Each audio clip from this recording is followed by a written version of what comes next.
Hi guys, welcome to my channel. This is my 13-part series. I'm so excited to share it with you about my most major realizations from my near-death experience. And this is video number 4, God is both sentient and non-sentient, which may sound really weird.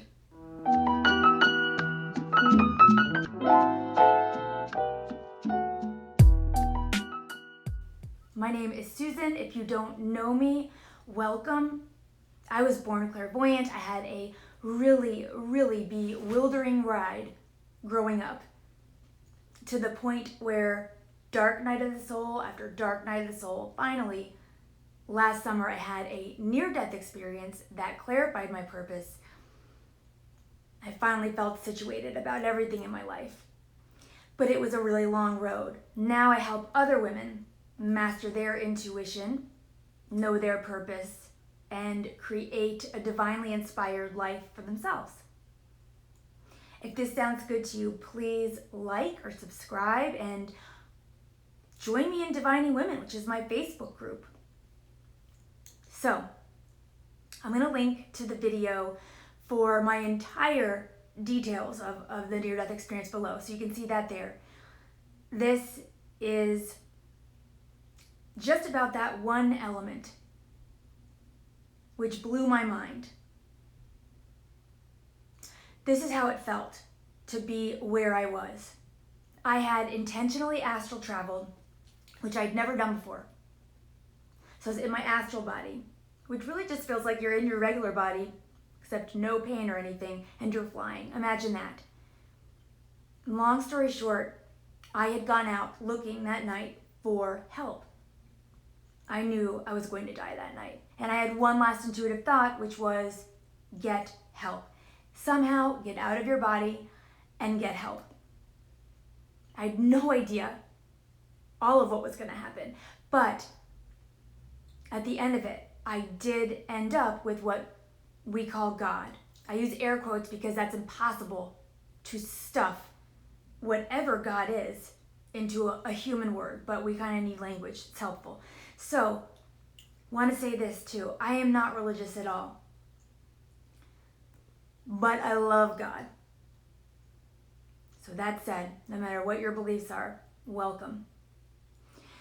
I ended up being with God, much in the same way that if you can imagine a tea bag and a mug of tea, and you can kind of imagine that tea bag being immersed in that liquid. That is how it was for me.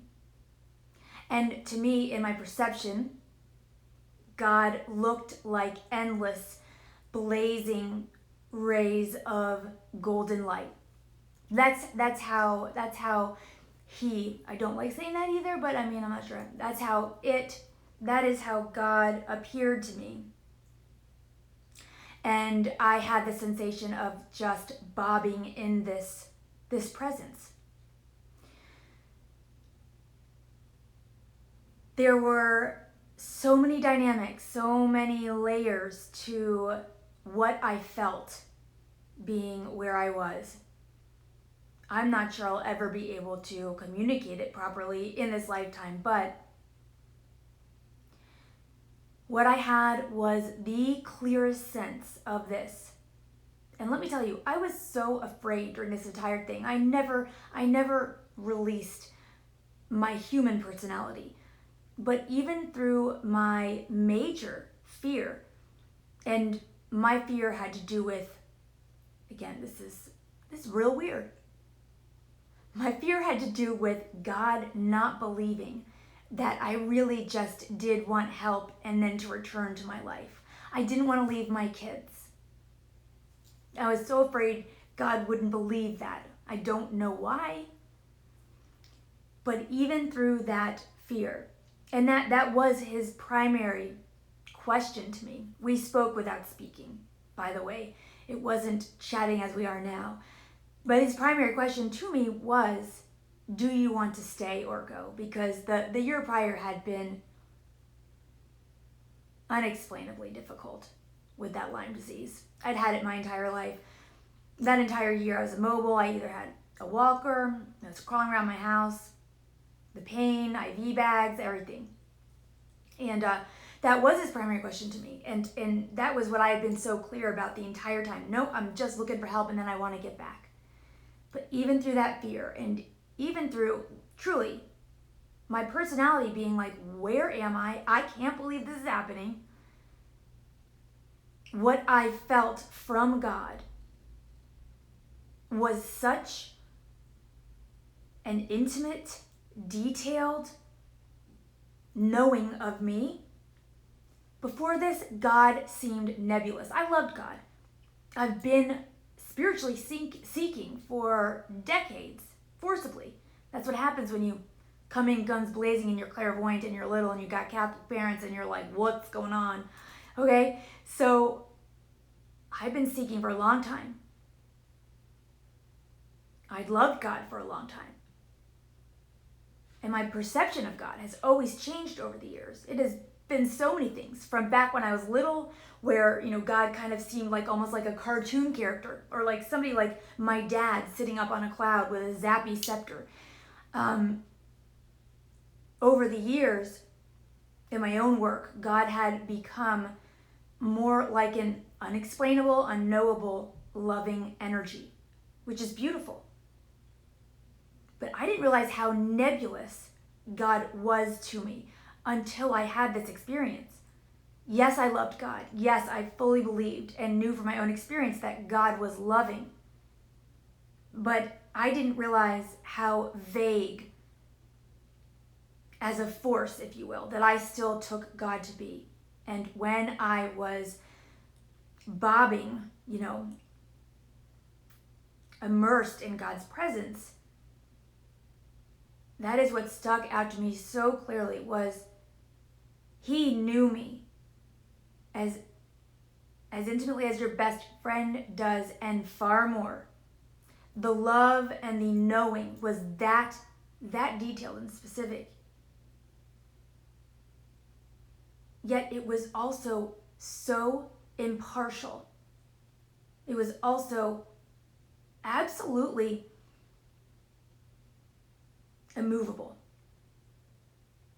What I felt from God, and we'll go into that, actually in the next video. Number 5 is really the 2 adjectives I would say that God felt like. But what I knew of God from our interactions, I knew that God was everything. I knew if there was any kind of human spectrum that we could come up with, and spectrums are duality. They're anchored on either end in opposites or extremes. So if you could think of any spectrum, I knew viscerally with God that God embodied the whole of that spectrum, and that most shockingly included that spectrum of sentience. His presence felt too pure to be solely sentient. And I know I'm struggling to pack all of this into English, but viscerally being with him, I absolutely knew beyond a shadow of a doubt, God is sentient and loving in a way that we'll never entirely understand here in this perceived separation. But that love, if you want to call it, was so impossibly pure. It was so pure.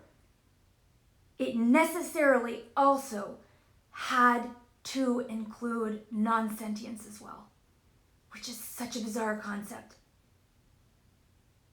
But it felt like neon, obviously, capital T true.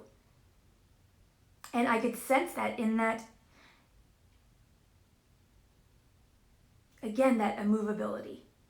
There was nothing reactive to God. Anyone would have garnered the reception I did. His energy, his presence did not change. Yes, it felt so intimate. Yes, it felt so loving. But it was far beyond. It was far beyond anything emotionally based. The more meditation, the more I've dropped it in my heart, the more I've tried to reconnect this experience, this kind of, emotionally based perception is very traditionally human. There is such a greater spectrum of life force or other beings, if you will, than just this emotional based perception that we usually root in. There is that full spectrum, which goes all the way to that opposite, which is not really opposite, side of non-sentience, where it feels more logical, if you will, where it feels more just like capital T truth, logic, intelligence. It's very hard to put into words, but more of an airy feeling, more of a mental feeling. Less sloppy, less emotional.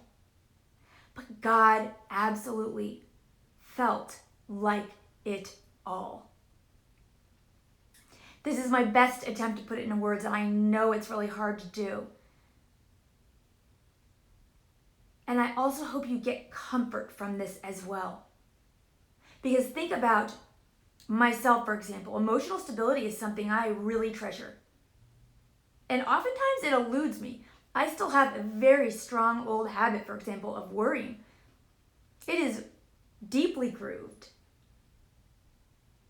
So think about yourself and whatever emotions that you struggle with. I am sure there is something that probably feels like it dogs you, that feels like it can almost be a bully at times, where there's an emotional habit, you kind of fall into that pattern. And I felt it to be, after I was shocked, because I was shocked about that, but afterwards, after I've sat with it, I actually find it to be so comforting that maybe some of this, the emotional throes of being human, where it can feel like an emotional wilderness here at times. And I mean from even within my own being. I am not joking you, but I routinely Google those posters with the different expression faces that label emotions. That's where I'm coming from. Emotions are not something I am naturally versed in or naturally comfortable figuring out even what they are or where they're coming from. Like it has taken practice. And to feel that our actual home, and this is my strongest belief, I say this all the time, I believe that you are God. Here, Susan, I'm a finite point of that infinite energy we call God. I believe that you are God.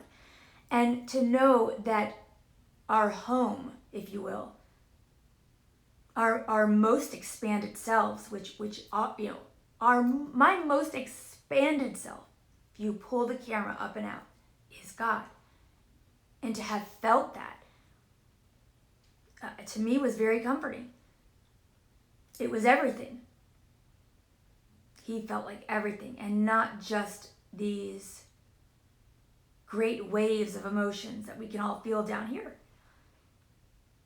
And I promise you, it felt just as loving, even though there was this whole other side of the sentient spectrum. In fact, that's how I knew it was true. Because his love felt so pure.